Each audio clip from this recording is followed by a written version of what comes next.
Well, SmackDown was pretty good. Welcome to Non-Sucky Wrestling. We're gonna call this episode 2. I gotta work on an intro for Sounds good. it. Okay, I guess we can start with I didn't see SmackDown, but you saw TNA last week, right? Not last week. I saw it the week before. That was the one where Bobby Lashley beat Jeff Hardy for the World Heavyweight title to retain. Fantastic match. They made Bobby Lashley looks like a superhuman. Might as well call him John Cena. Oh, sorry. But the big news is TNA may be no more.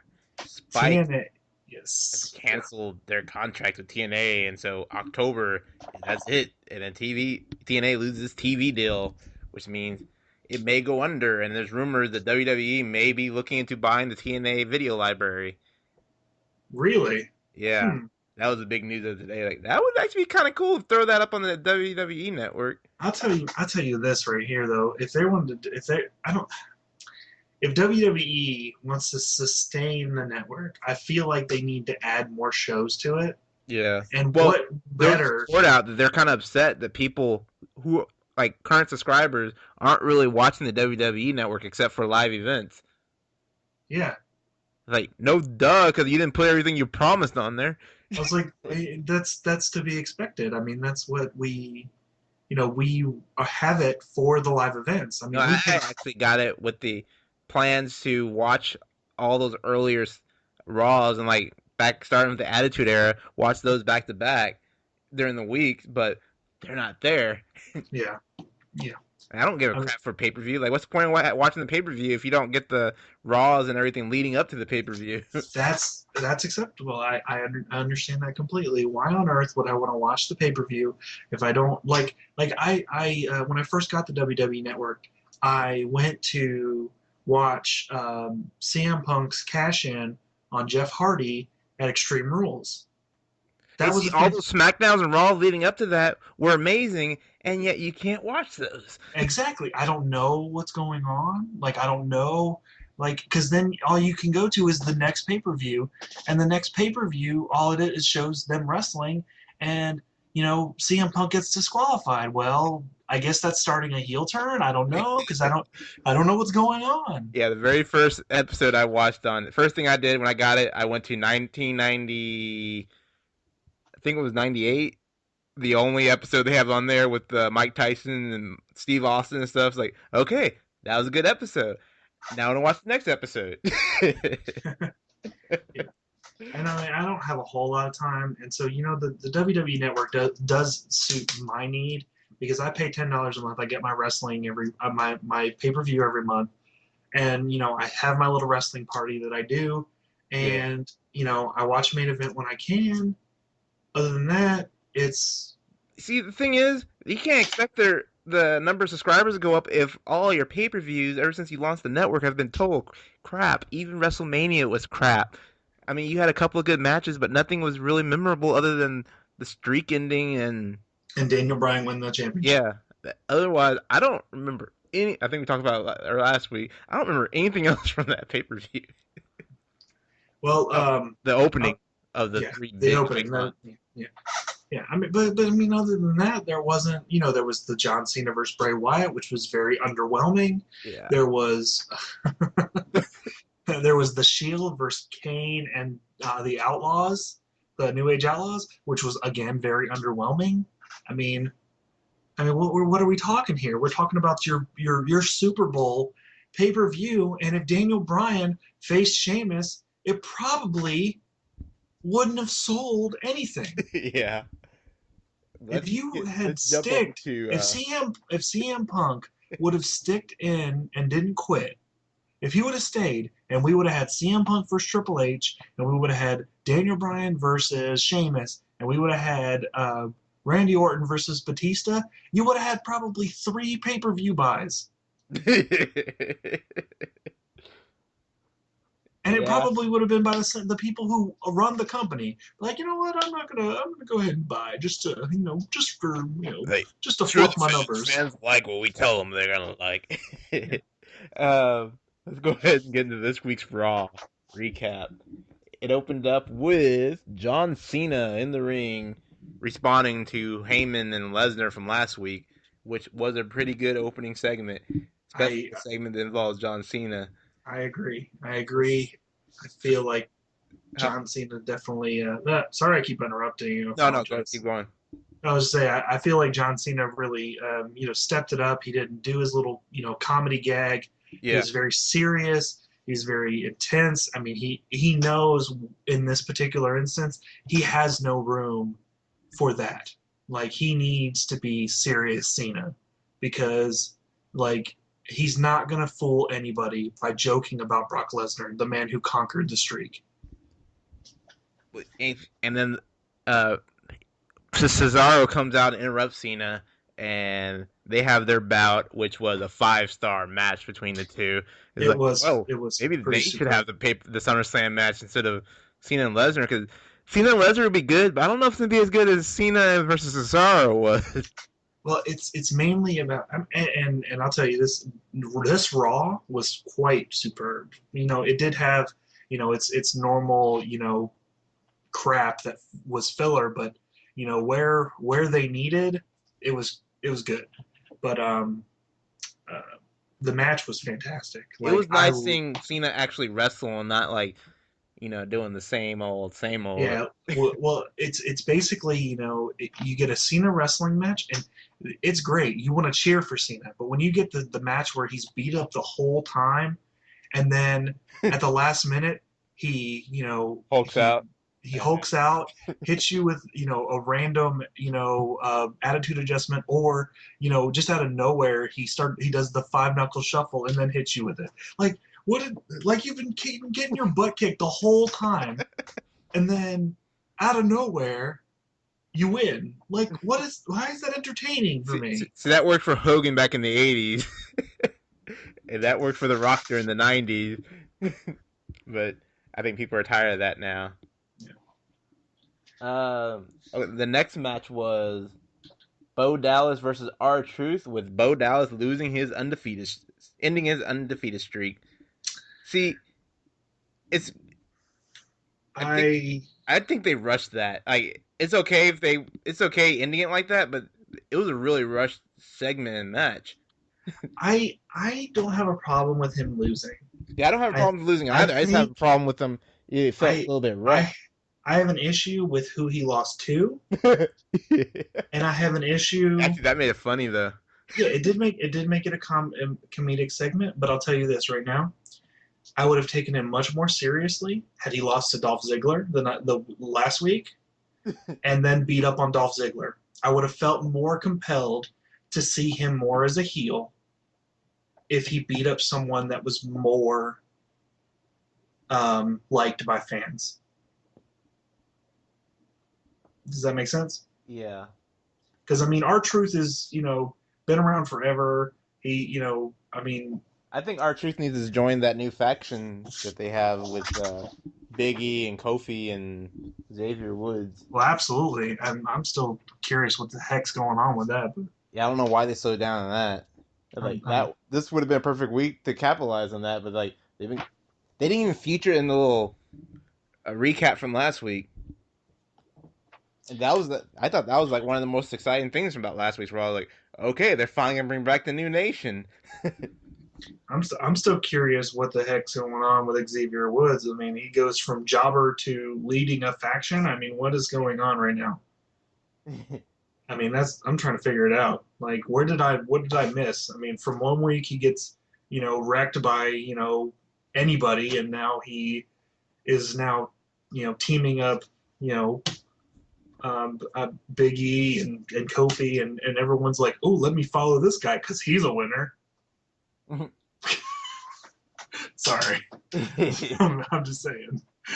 Okay, they had Paige and AJ's little promo, which I think I liked part of it. I didn't like the whole thing, but I liked the way they led it. Say because since AJ's been back, nobody's called her crazy, yeah, and that's her thing. it's glad to see there's some type of continuity.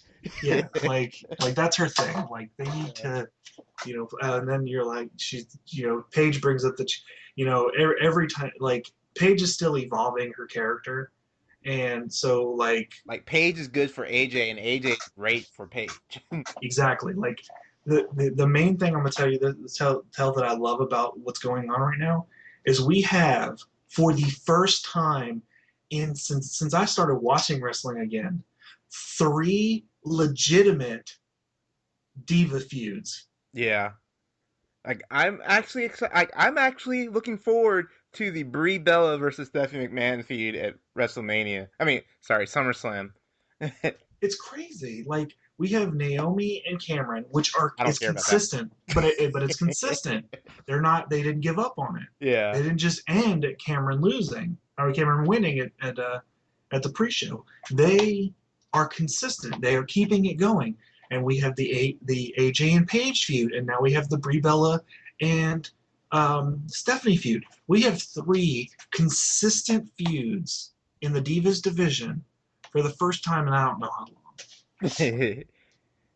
um, let's see. Oh, yeah. The segment after that was Stephanie McMahon coming out, calling out Brie, and then having Oh, Jericho come out and interrupt is like, oh my God. I was having flashbacks back to 2002. yeah. The only I thing was is, like, with him having the feud with Bray Wyatt, that part was kind of dumb. Like, okay, you're already dealing with the Wyatt family. You're gonna go poke fun of him, and then you're gonna request a match. It's like this. I That would can't have been a do it. good way of like starting that feud between him and the Wyatts by having Triple H throw the Wyatts at him and then starting the feud like that versus the random way they did it originally. Yeah. Well, I like it because No, the last I time, like hearing him go off on Stephanie McMahon. Like that was great, but I just feel like they should have started his Wyatt feud with that by yeah. having Triple H Well, it's just well punishment. I guess they just had bad planning at that point. But the thing is regardless of the situation, the last time Jericho was in WWE, he didn't do any of that, Yeah. Now he's and why do? that's why I was so happy that Jericho came out and was dogged Stephanie. And here goes my sexist again. All right. Anyway, but I mean, Jericho's, I love Jericho, and he is fantastic on the mic. And if you give him a microphone, he will give you gold. That's how I feel about it. um. Next up was The Miz and Ryback versus Dolph Ziggler and the Usos in a six-man tag match, which honestly I didn't really pay attention to. It was underwhelming, but I did like again. I did as I said before last week. As I said last week, I do like that the Miz is keeping character about his face like that. I like that. That he's telling the story, and of course I love the fact that Dolph Ziggler came up with the win. I mean, I can't ask for more. I mean, See, obviously the match wasn't that great, but when it comes to storytelling, that's the type of stuff I'm looking for on a Raw match because it's telling a story while also getting a little good wrestling in there. I hate what they did to Curtis Axel because I actually like Curtis Axel, and he had a promising start. Then they throw the Intercontinental Championship on him, and they throw him off in the corner, expecting him to like generate like instant heat from the crowd without actually giving him anything to generate heat from. And now he's stuck with Ryback. Well, I mean, I don't think the thing is though, I don't think there's any room for him right now, Well, regardless of the situation. I mean, look at Cesaro. They're like pushing him down, even though now is the perfect time to push him to the top in the main event, make him Well, one I of the mean, main event players, well, that's have him the place thing is, Orton. well, that yeah, well, I was thinking before I was watching Raw, and I was thinking when Orton started arguing with Triple H and talking about having an issue with him, I thought we were heading for a face turn for Orton, and then he absolutely wrecks Roman Reigns like beyond like any other type of wrecking that I've seen in a long time. Yeah, like hopefully they're bringing back that. dangerous legend killer Randy Orton, because that's what's missing from his character. Yeah, like he has the thing is, like he has no. Uh, he's on autopilot. It feels like right now. Like it doesn't feel like he has passion in his character. And tonight made me think that he was, finally was pushing it to the next level again. So All right, then next up that's when the Bo Dallas versus R-Truth match happened, which we already went over, and then following that one is the Rusev versus Swagger Battle of the Microphone, Lana versus Zeb Coulter, which I guess put that America versus Russia match back on at SummerSlam. who would have thought that Jack Swagger would get over so easily as a face? Like it literally sells itself. But he needs to switch over to the red, white, and blue gear and not stick with the "Don't I'll Tread tell on you this. Me" I'll tell you this right Tea now. Party gear. I'll tell you this right now. They need to have Kurt Angle come back, Yeah. join Jack Swagger, and have a real American stable. It needs Actually, to I want happen. him to come back and battle Jack Swagger. That'd be okay too. Well, I mean, you Battle for started the it. real American hero. Yeah. I mean, I'll tell you, Zeb Coulter did mess up a few words, but I liked his promo. Yeah. It did. It did. I felt like it was a shoot. I don't know if it was, but I felt like it was. Um, I think and while he has a crowd behind him, he's just like sneaking something really racist or something really messed up, and the crowd's cheering. Wait, oh wait, are we supposed to cheer for that? yeah, I really liked. I really liked Zeb Coulter talking about, you know, thousands of people watching football in front of a TV screen. That Yeah. was funny. I was like, oh, I can't fit 1,000 people in my house. Next up was the very forgettable Damian Sandow versus Adam Rose match, which again I didn't really pay attention What do you to. mean But it I was saw him walk forgettable? out of the space. Damian Sandow's a spaceman. What are you talking about? I Yeah, mean, that was like we're a wrestling talking break for we're me. talking real American hero here. Let me guess who Space. won. Adam Rose? He. Oh, you didn't watch it? No, I seriously did not watch that match. So check this out. Check this out. Check this out. He won in probably 3 seconds. Like he what? Like they said like they got him. They started brawling. They separate him. They ring the bell. Damian Sandow runs at Adam Rose. Adam Rose dodges and then grabs him and hits him with the party foul. So you didn't miss anything. The next match was Roman Reigns versus Kane, which was the big beatdown. The big beatdown. Big Yes. beatdown by Orton. Yeah. Randy Orton, Right. which was a good beatdown.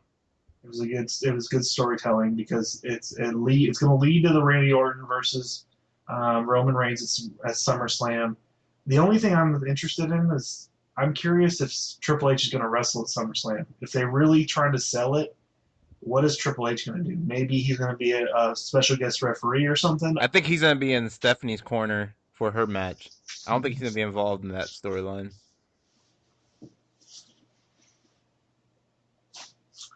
That I mean, he's makes probably get sense. pissed off that Randy Orton didn't take care of business, and so he has to do it himself, and that will lead to him versus Reigns at Night of Champions or something. Well, I think that's what's planned. But And then the next match is another little filler match: Fandango versus Diego and the Beautiful People.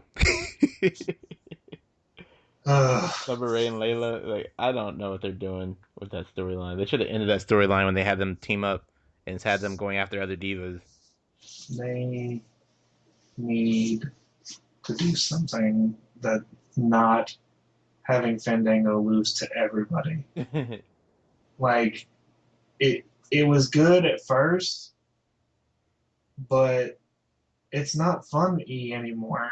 Yeah. I mean, we're talking about Like, why does he still Fandango, even care? Fandango, the guy who beat Jericho at WrestleMania, is losing to Diego. Yeah. The next Say up, if this is the way you're gonna go, I feel like it's time to change his character because you're doing it wrong. he That's all I have to say. he can become a modern day Disco Inferno. I Bring back mean, the hardcore championship belt. uh, Next match is Natalia and Naomi versus Alicia Fox and Cameron. it actually wasn't a bad match to be honest. Natalia obviously is always superb when in the ring. Yeah. She's like, and Alicia Fox impressed me a little bit. You know, Naomi seems to have regressed ever since she got married.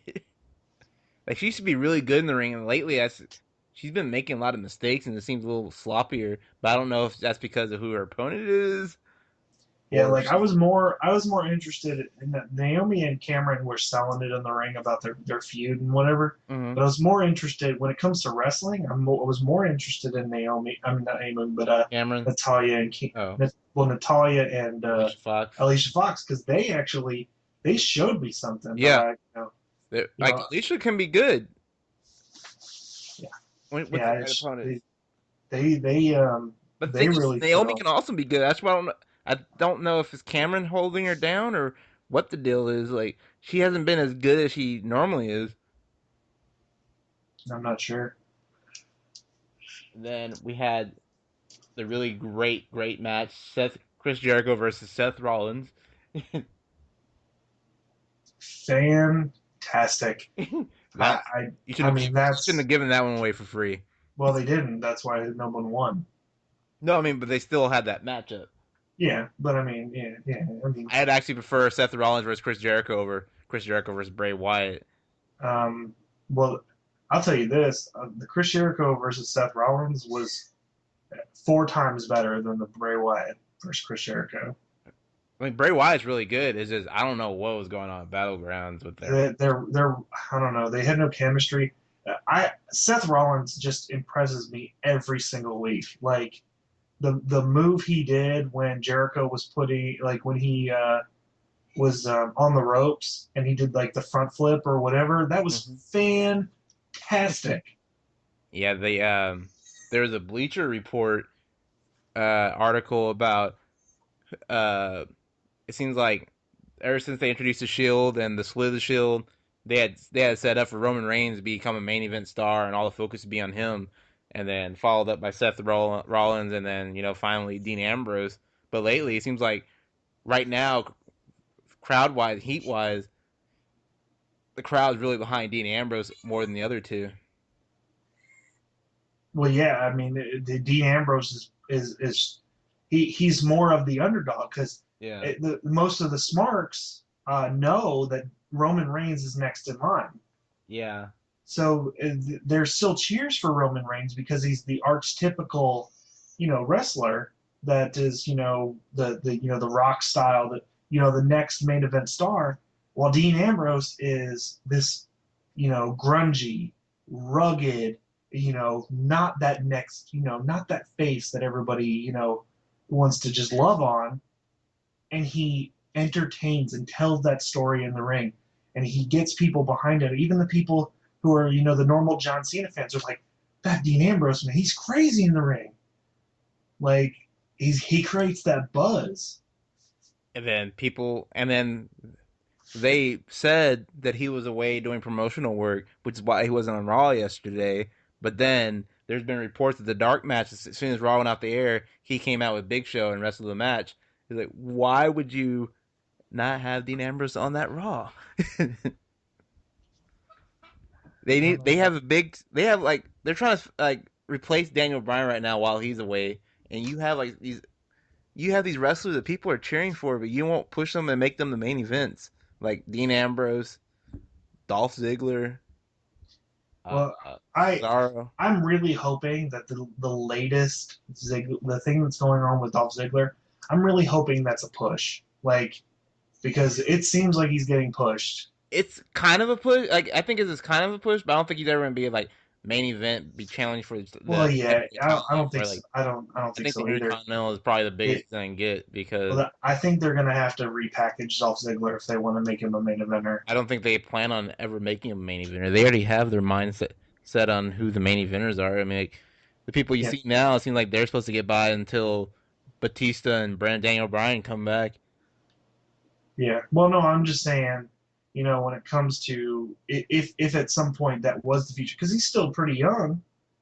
I mean, as a wrestler, comes so, you Well, know, actually, he's kind of old when it comes to wrestlers. Like once they hit the 30s and if they're already main eventing, not a whole lot of years left. well, um, if they did decide that they were going to go that way and they don't split the titles, because he could easily be a second tier world champion. Well, I mean, they've even said Ric Flair, every time he tries coming back, he keeps saying he wants to work with Dolph Ziggler. He wants to be like his manager. He wants to pass the torch down to him, but they keep wanting to pair him up with freaking Miz. Like, I like Miz as a heel, but Miz has nothing to do with like there's nothing in common with between Miz and Ric Flair. Like that whole storyline was stupid. Yeah, definitely. I think that's what kind of hurt the Miz a bit. Is like that was forced on everyone. It was forced on him. It's not his fault. But it's like, who writes this junk? Seriously, like I don't know. I really hope that even the Intercon, just I just want him to be up there. Yeah, he as long as he's not jobbing out to As long as know it's not in Dean Ambrose spot. as Not Dean Ambrose, Damien Sandow's spot. no, as long as I don't want him to be Kofi Kingston. Kofi Like, Kingston seems like they're finally gonna give him that push. I think that's part of the yeah, reason for well, this but new. I mean, Kofi Kingston, beats that one superstar, once every blue moon. Well, before, obviously this is different now, but he was beating that superstar once every blue moon, and other than that, he was losing every single week. Dolph Ziggler was in that same spot, Yeah. Well, and see, normally like when it comes to WWE, when they form like these like little stables. stables, it's always to propel one superstar to that next level, and it seems like this one's made to do that for Kofi Kingston finally, because they've been talking about it for years about repackaging Kofi and finally giving him the big push. I mean, he has the talent. Yeah, I don't know, but I mean, do you think he's a main eventer, or is he just going to go to the upper mid card? I mean, what? He and CM Punk put on some pretty good matches. He could work with anybody. It's just that character was so crappy.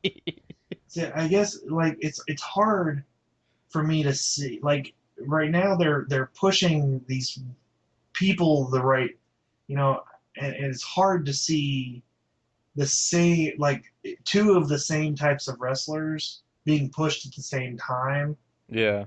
and like Kofi Kingston and Dolph Ziggler, they have a very similar style. It's fast and they're smaller people, Well, I and mean, like once Seth Rollins gets the belt, he's gonna need someone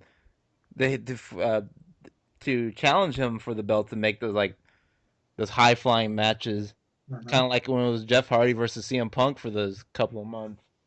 Yeah. Yeah, you got Dean Ambrose, but it'd be nice to have Well, someone like Kofi you Kingston also as well well. you also have Chris Jericho, which will be in You play. think he's supposed to be gone after SummerSlam, isn't he? I think he's in play till at least Night Okay. of Champions.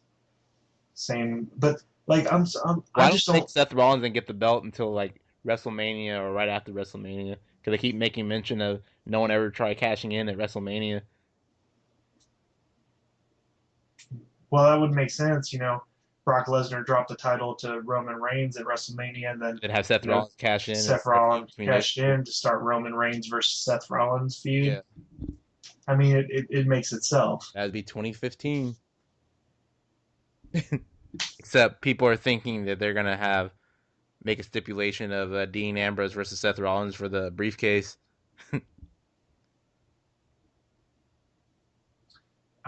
Yeah, I feel though it's always better to have a heel have the briefcase. Yeah. It's always better. Well, see, Dean Ambrose is not exactly a face though.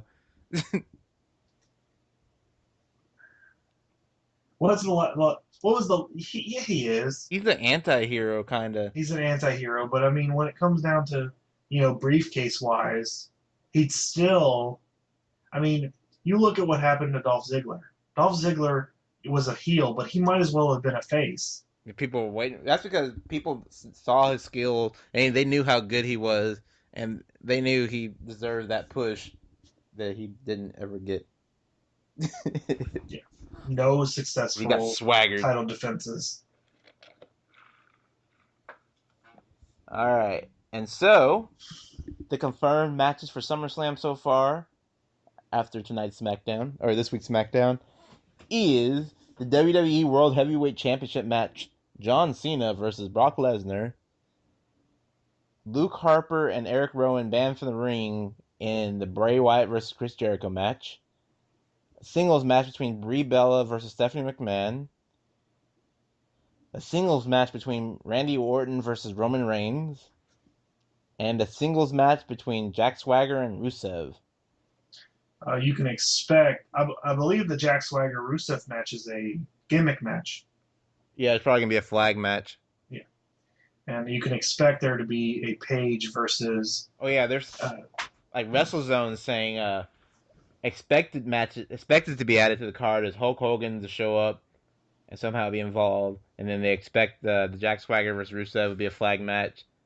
They expect Seth Rollins versus Dean Ambrose to be added to the card, probably like a no DQ stipulation. Mhm. They expect Intercontinental Champion The Miz to defend his title against Dolph Ziggler and maybe a three-way with Bo Dallas. Probably not anymore now that his undefeated streak's over. Uh, the WWE Tag Team Champions, Usos, expected to defend against the New Nation. Where are they? Speaking of which, I thought, where are they going with Goldust and Stardust? I don't know. That's the thing. It's like Because I thought the, I thought the Cosmic Key was supposed to be like the tag titles, who knows? and oh man, like I At am. least they're getting TV time. That's all I gotta It's say. true. They're not wrestling, but they get TV time. They have to have some kind of comedic active fill in for Santino no longer being there, and That's what Adam Rose is doing, I thought. Damien Sandow. And Damien Sandow. And then finally, they expect Spaceman Damien Sandow. the WWE Divas champion AJ Lee is expected to defend against Paige. Yes. Sounds like a full card to me. There's no way they're gonna fit all those matches on that one SummerSlam card, unless they're gonna extend the show to 4 hours. The tag match will probably be pre-show. Yeah. Well, some of that needs to be saved for like Night of Champions. Like you can save them. I would say they can save the tag team championship and maybe the Intercontinental Championship for Night of Champions. I don't think they'll do that though. I think they want SummerSlam to be a hit, so they're going to put all their hit makers on there. So expect that if the tag team championship doesn't make it, even though they put on the best show at Battleground, then definitely expect that Dolph Ziggler will be on the show. Man, it'd just be nice if freaking Shane McMahon just finally comes back for one more match. It'd be nice. I like Shane O'Mac. Here comes the money. Money, money, money, money. And that is all for this week. Tune in next week as we'll review Friday Night SmackDown and Raw. Maybe TNA if Adam has time to watch it. I'll try to fit in Ring of Honor. I'll do my best. I have them all. I always record them. I just, you know, how much time it takes. I just want to see what happens if TNA does go under and where Jeff Hardy ends up. That's all I want to know. He probably end up in Ring of Honor with his brother. Matt Hardy's still at Ring of Honor. I normally watch it every week, but this past weekend was having connection issues, so I had to cancel that recording. So I didn't get to watch this past week's episode. Yeah. Well, I hope it is not Ring of Honor. I hope it ends up being WWE. I hope it's Ring of Honor because that would help make Ring of Honor even bigger. Well, they need to get a TV deal. So, They have a TV deal. with who? Sinclair Broadcasting. They own it. Yeah, yeah. It's I don't in get that. most. It's in mini. Yeah, I live in Mississippi, so we don't They're get in anything. Texas. We get it, so that's all it's important. Oh yeah, yeah. No, I think they need a big star, and then they'll get launched even. Well, see, they used to be on that HD network, whatever that Mark Cuban owned station was. But now I think more people have access to it with it being on the Sinclair Broadcasting Group, whatever. But it needs to be on a channel that I get. Well, I think they'll get like they get the right superstars and the ratings are big enough. I'm sure they can move on to a bigger network. Well, I think that Spike may be looking into, They're supposed to be switching to women programming. what? They've been getting a lot more female viewers in their station. They're supposedly gonna switch and make the women the target demographic, which is supposed to be one of the reasons why TNA is being let go. That is so. That's the rumor. That is so weird. The other rumor Spike was, Spike was supposed to be Spike was launched as TV for men. yeah, but do you actually watch Spike other than for TNA? I don't. Well, it's I mean a thousand ways to die I don't and know what's that. and there's some other ones that I did watch. There's the one that the Repo games. That thing's awesome. I love that. Well, you see, with Spike, it's main for me. His main attraction is TNA, and then if anything else semi interesting pops on, I might stick around and watch it. Kind of like with Sci-Fi Net. Well, wait, SmackDown's not on Sci-Fi anymore, is it? SmackDown is on Sci-Fi. Oh, it is on Sci-Fi. Yes. So Sci-Fi Network, you see things advertised. Okay, I'll probably check that out. Shows how much you watch SmackDown. Yeah, yeah. Ever since they screwed up SmackDown, I stopped watching it. Well, after they undid the brand extension, there's no point. I mean, nothing major ever happens with SmackDown anymore. They've put on some good matches though. And then Raw, I mean, I see the stuff advertised on USA Network from watching Raw, and that's when I'll come back and watch some of this stuff. Otherwise, I wouldn't normally watch it USA.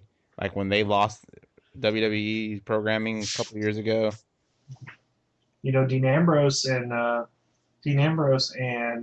Cesaro had a no DQ match on SmackDown. Yeah, I saw the recap for it. That's pretty cool.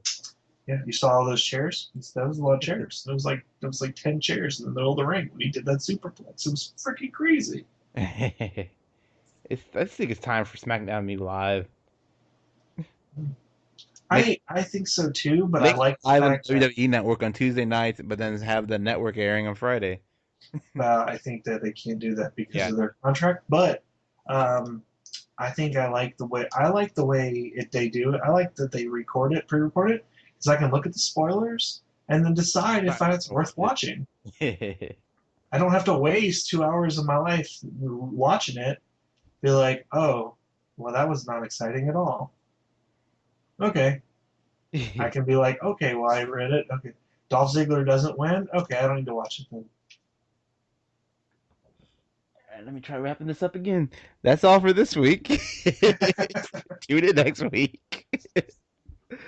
Later on. Later, everybody.